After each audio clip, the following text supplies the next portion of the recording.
Bienvenidas, bienvenidos a Piedra, Papel y Tinta, un esfuerzo coordinado del periódico La Razón y Cadena A con su señal a nivel nacional. Sin mayor preámbulo, vamos a comenzar el tema que tenemos preparado para hoy día. Recuperación de la democracia. El 10 de octubre de 1982 se instala la democracia en Bolivia, esa que hasta hoy perdura. Así quedan atrás 18 años de dictaduras en las que no existía el Estado de Derecho. Se gobernaba por decreto y se sucedían los gobiernos por golpes de Estado. Quiero presentarles a nuestros invitados. Está con nosotros Mauricio Quirós, editor de La Razón, bienvenido. Y está con nosotros Amalia Decker, es periodista y escritora, bienvenida, muchas gracias. Gracias, Lucía, un placer. Javier Zabaleta, diputado por el MAS, bienvenido, gracias. Gracias a ti. Bueno, aquí tenemos personalidades que han estado en 1982 trabajando en la recuperación de esta democracia. Amalia, se han sucedido varios gobiernos desde 1982, con distintas características. ¿Cómo los describirías?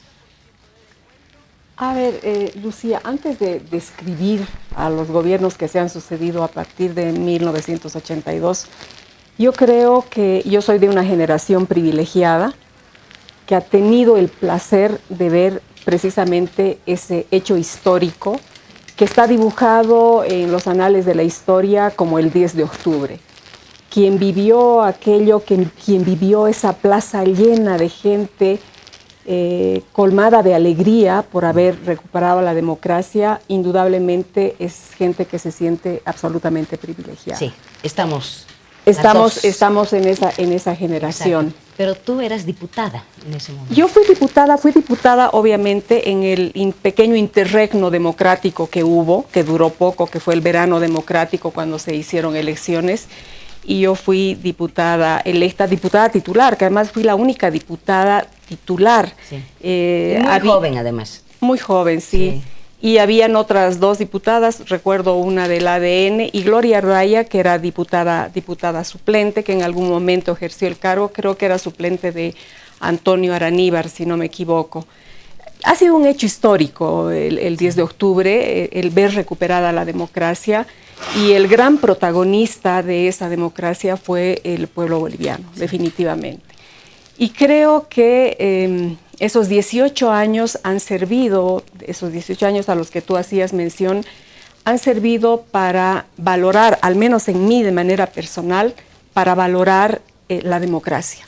Porque mientras uno la tiene, no la valora, porque considera que es parte del panorama, es parte de la vida cotidiana. En la medida en que tú no ves que se derrumban esos derechos que los ciudadanos tienen, probablemente no valoras a la democracia. Yo, a partir de los golpes de Estado, soy una amante profunda de la democracia, independientemente de que la democracia tenga grandes imperfecciones, sea chueca, se tuerza en medio camino, pero la democracia al mismo tiempo es perfectible y yo creo que los ciudadanos estamos obligados. Como ciudadanos, yo hace mucho tiempo que no milito en ningún partido político, ni quiero militar, no tengo ninguna intención de ello, pero como ciudadana tengo la obligación de velar porque la democracia se vaya perfeccionando lentamente.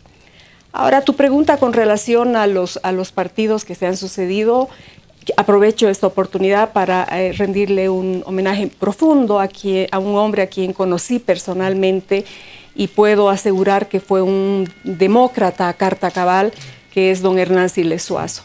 Un hombre que tuvo que gobernar en un periodo muy complicado, muy difícil, porque ni siquiera hubo una correspondencia de los movimientos sociales, de la Central Obrera Boliviana, que para mi juicio en aquella época fue absolutamente desorejada, porque combatieron a un régimen que quería de verdad construir democracia, pero como siempre ocurre, ¿no? A veces las exigencias van más allá de las posibilidades reales de un país. ¿Quiénes lo sucedieron más adelante? ¿Cómo lo sucedieron?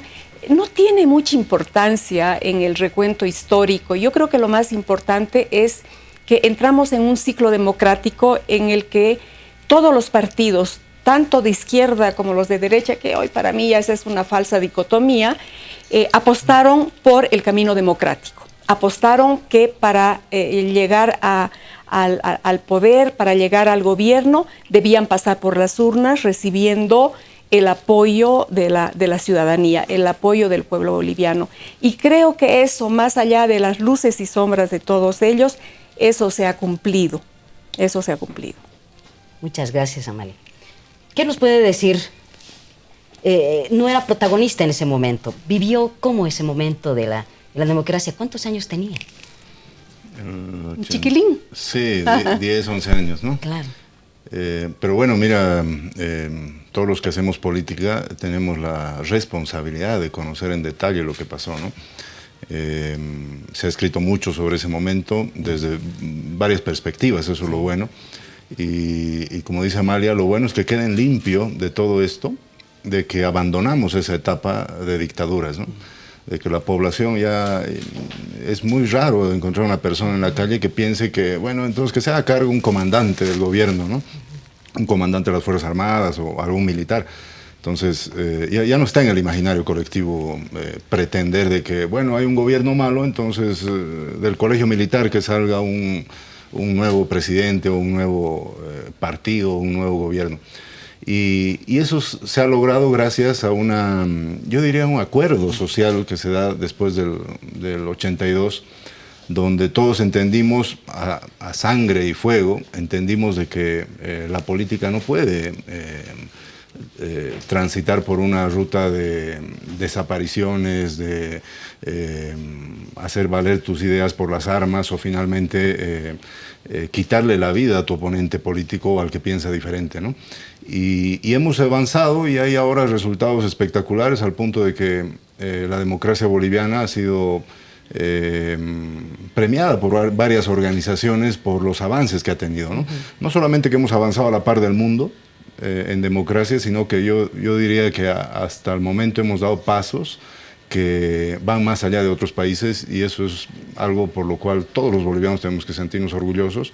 Falta mucho por recorrer todavía, pero yo diría de que podemos sentirnos orgullosos todos los bolivianos porque tenemos una democracia vanguardista y vivimos en una democracia mejor que viven en muchos países del mundo.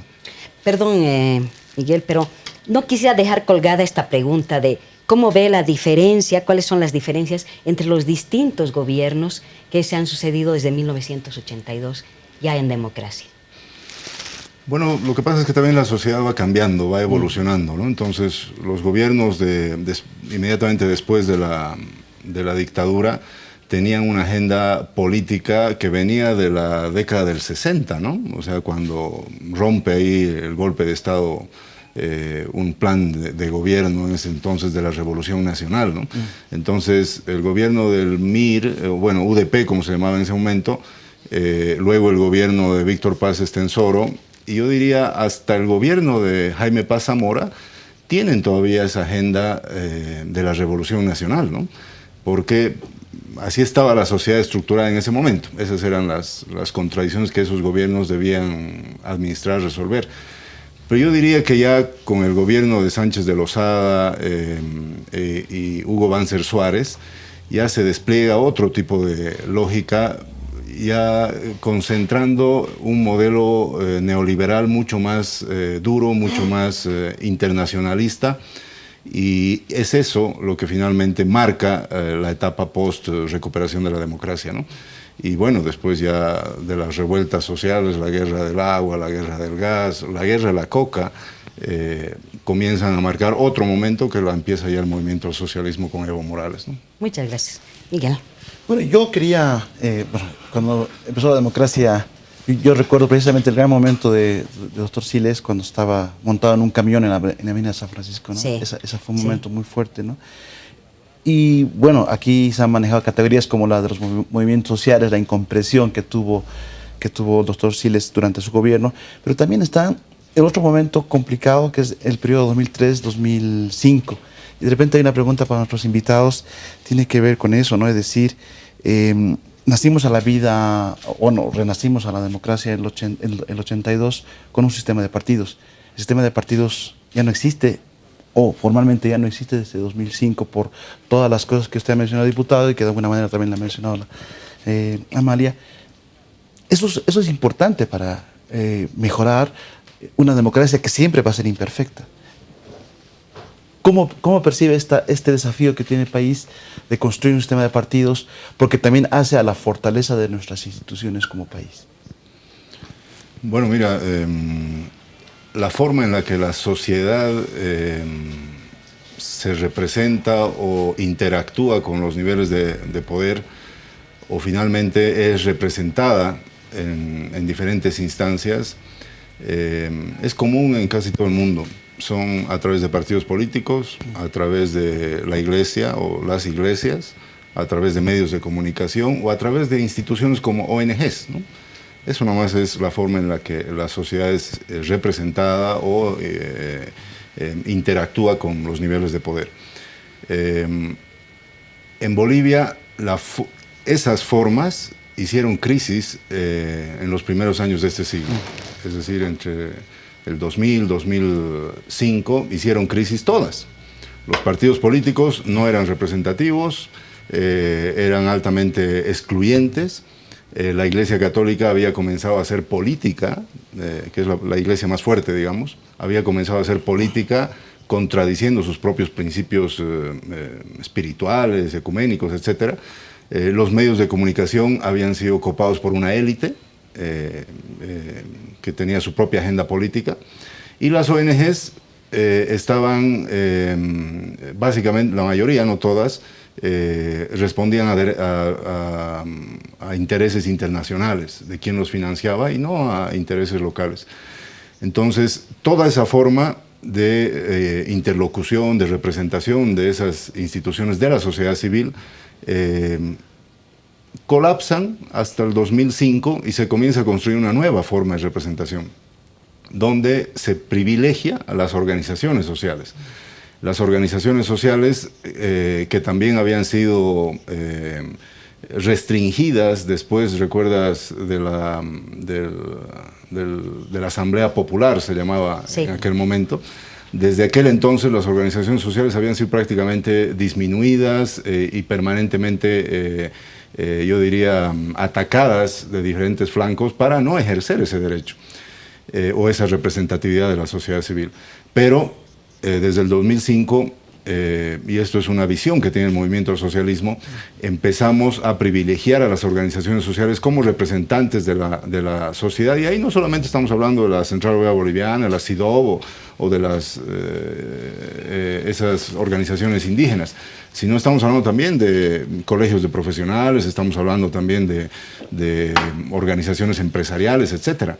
Y se modifica la forma de representación y la mayoría de la población migra su forma de representación, de interlocución a esas organizaciones sociales, dejando de lado ya esas otras que antes habían funcionado.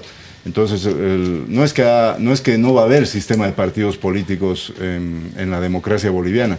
La hay, la hubo y la habrá, pero la forma en que esos partidos políticos funcionan ya no será como antes, a través de 2 o 3 élites que no cumplieron a cabalidad ese trabajo, sino a través de organizaciones sociales. Y yo creo que ese es un logro que todavía falta mejorarse, que todavía falta perfeccionarse, y seguramente seguirá evolucionando con el tiempo, pero yo creo que ese es un logro de estos últimos años en cuanto a representatividad, ¿no? ¿Quieres responder esa? Bueno, no comparto la visión que tiene sobre los logros que se han hecho en este tiempo del proceso democrático.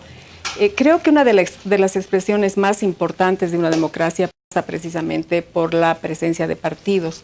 Son los partidos políticos tienen que expresar el pedido, los reclamos de los movimientos sociales, si no se produce un caos en el país. Y yo creo que estamos viviendo ese caos, los bolivianos y el propio gobierno del MAS, quien ha promovido que sean los movimientos sociales quienes de alguna manera gobiernen, se genera un desgobierno.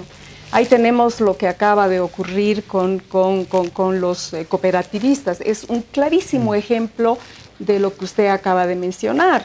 Entonces, yo creo que la democracia, desde el punto de vista de la estructura, tiene que pasar necesariamente por el fortalecimiento de los partidos políticos que van a hacer posible que una democracia funcione.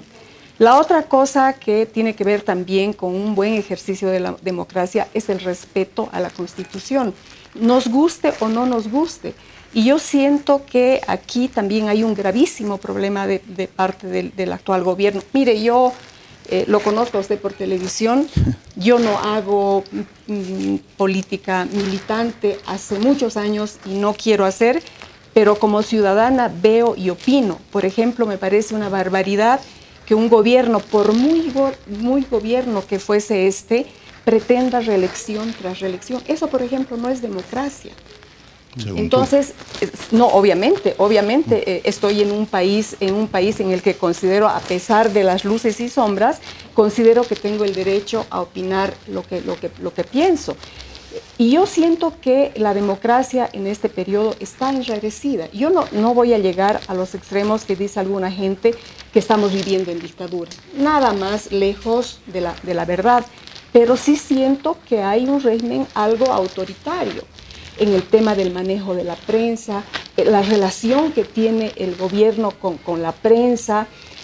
No es una relación amigable, no es una relación sana, es una relación de permanentemente atemorizar a la prensa. La prensa se siente atemorizada.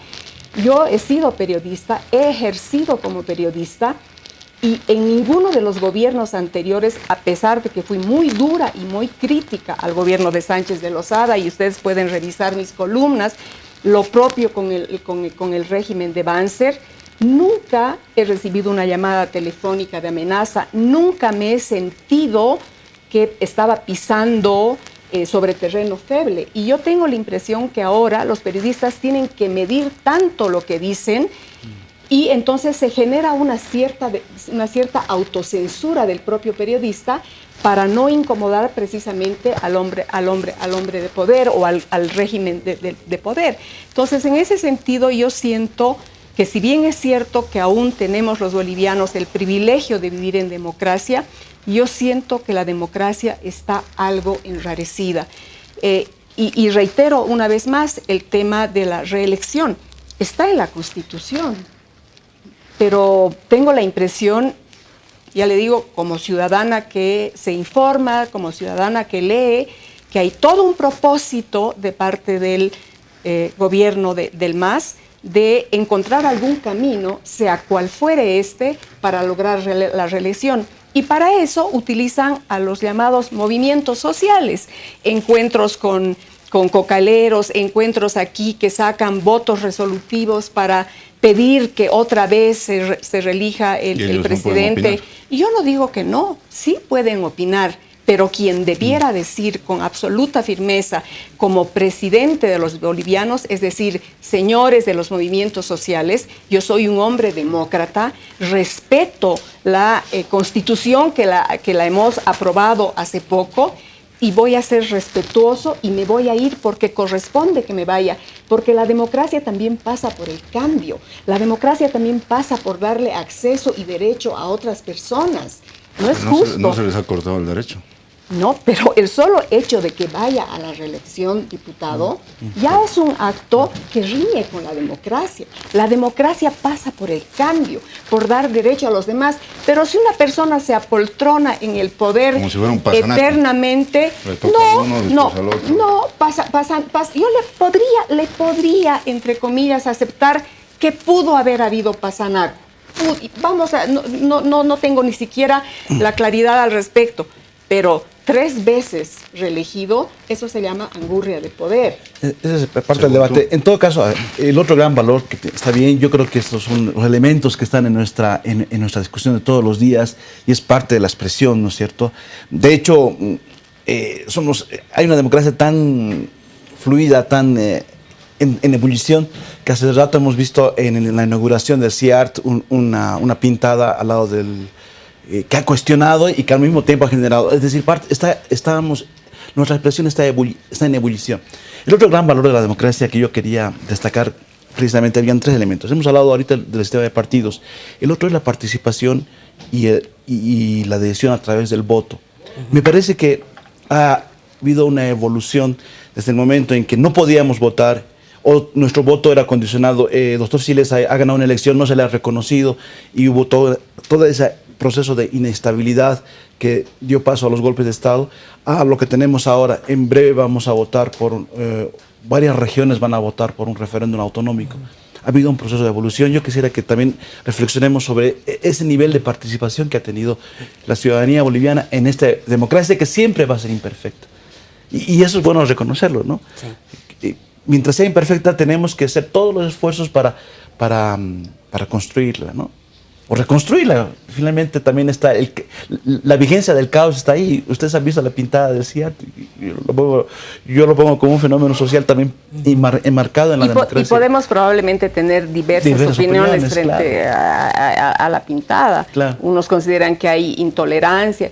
Y yo creo que la democracia pasa básicamente por el respeto, ¿no? Así como puede no gustar ese mural y tienen todo el derecho de reclamar, y yo creo que también quienes han hecho el mural debieran aprender a respetar los lugares comunes, porque ese lugar es de todos los bolivianos.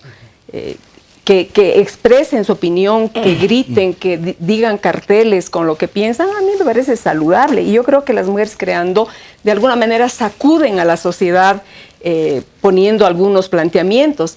Pero yo creo que también uno tiene que aprender a respetar la libertad del otro. La democracia es el respeto entre todos a las diversas opiniones. No es que uno tiene que pedir adhesión a lo que uno piensa, uno tiene que aprender a respetar las diversas. Eso es democracia, respeto a la libertad individual, a la libertad colectiva. Pasa por ahí. También el tema del ejercicio del voto, ¿no? Como le digo, había una evolución. Sí. ¿Qué opinión tiene el MAS sobre esto? ¿Qué perspectivas le ve esto en el futuro? ¿Sobre qué, perdón? Sobre la evolución del voto, la participación ciudadana. Claro, ahora los jurados son ciudadanos. No, además de eso... Antes eran los partidos y eso hacía que no estemos nada seguros de los resultados ni del manipuleo. Ahora sí estamos seguros. Se habla de democracias, ¿no? Ya no se habla de democracia. Así es. Sí. Mira, ni el régimen, ni el gobierno, ni el periodo que estamos viviendo es perfecto. Eso está absolutamente claro. Hay cosas que hay que ir mejorando. Pero indiscutiblemente la democracia que tenemos ahora es una de las mejores que existe. Yo estuve la semana pasada en Paraguay y Naciones Unidas utiliza en un programa de paridad y alternancia de hombres y mujeres en los niveles de representativos legislativos. Y Naciones Unidas utiliza a Bolivia en todo el mundo como un ejemplo de la evolución de la paridad y la alternancia de hombres y mujeres en elecciones. Y no por nada somos solamente 2 países los que tienen más del 50% de mujeres en el mundo. Y esto es gracias a todo un proceso de transformación del sistema electoral que se ha dado, no solamente con la ley, sino con las reglamentaciones y con tener un órgano electoral que tenga una visión de género, que no la tenían antes, aunque hayan habido mujeres. Entonces, ese es un tema. El otro tema es la participación. Tú revisen todos los índices de ausentismo o de participación que hay en todas las últimas elecciones que ha habido en todo el mundo, hasta en el último referéndum en Colombia. Los índices de ausentismo, de no participación de la gente, de no reconocimiento de su responsabilidad de ir a votar. El voto ahí es voluntario, aquí es obligatorio. Sí, aquí es obligatorio. Esa es la gran diferencia. Claro.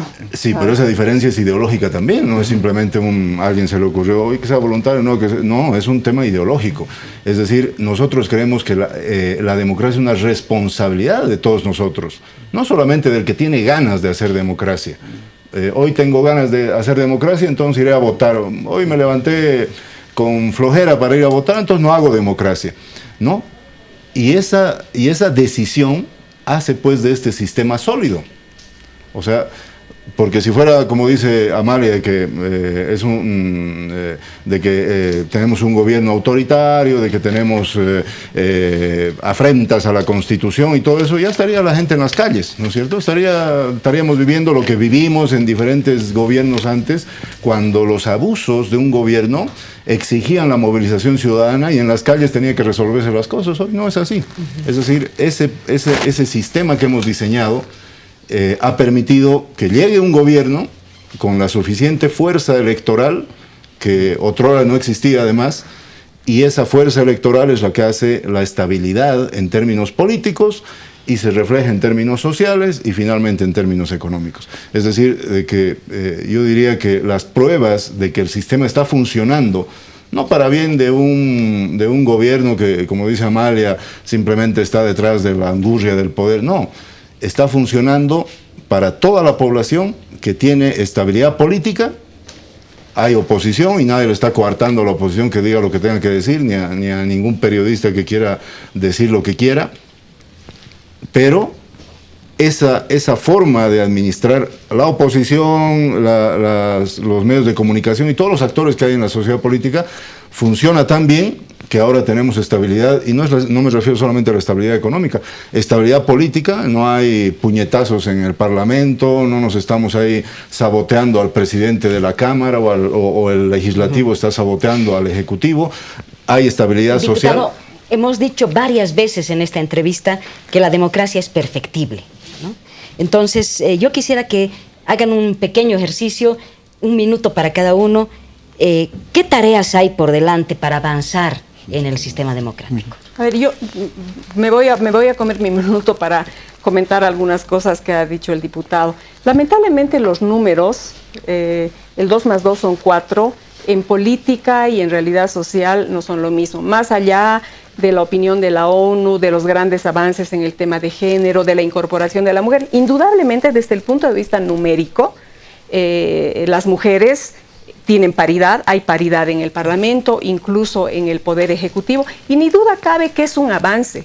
Pero yo que he vivido el proceso, y lo hemos vivido juntas, de la lucha primero por el 30%, etcétera, etcétera, yo siento que ha habido gran avance en el tema numérico, pero lamentablemente hay una gran derrota en el tema cualitativo. Se generó en el proceso democrático anterior al gobierno de Evo Morales que las mujeres nos uniéramos de diferentes partidos políticos, saltando las barreras de las diferencias ideológicas para encontrar que teníamos una agenda común entre mujeres. Y se generó una suerte de solidaridad entre nosotras que yo considero que es de vital importancia. Hoy hay un número mayor de mujeres, pero representan estrictamente a su partido político, levantan la mano a la primera decisión de su partido político, aunque esta decisión viole a los intereses propios de las mujeres. Entonces, en ese caso, sería también una de las... No, por supuesto, ese es un tema. En el tema de género hay mucha tela que cortar, hay mucho por caminar. Se acabó tu minuto. Bueno, ok. Diputado. Bueno, yo creo que una de las cosas que hay que perfeccionar es en la sociedad primero, es ese sentimiento de que la democracia no es solamente ir y votar por el que prefieres, sino asumir o tu derrota o tu victoria. Tu derrota porque cuando lo que tú piensas finalmente no prevalece en la mayoría, tienes que saber asumir la verdad de la mayoría. Esa es la única forma de convivencia, porque si tú te encapsulas en tu verdad, aunque la mayoría quiera ir hacia otro lado y tú vas a seguir tirando el carro para el otro lado, eso finalmente descompone la democracia. Hay que saber situarse también en la perspectiva de las mayorías cuando tu verdad no es la mayoritaria. Y segundo, las mayorías tienen que saber también rescatar de las minorías las virtudes y las bondades que puede tener sus propias perspectivas, ¿no? Yo creo que si avanzamos en eso es muy bueno. Gracias, Amal. Mauricio, muchísimas Muchas gracias. Muy a ustedes. Lo importante es debatir y que las ideas se divulguen. Estamos en democracia. Democracia. ¿No? Bueno, vamos a ir al siguiente sector para hablar sobre la situación económica en nuestro país. Así que continúen acompañándonos.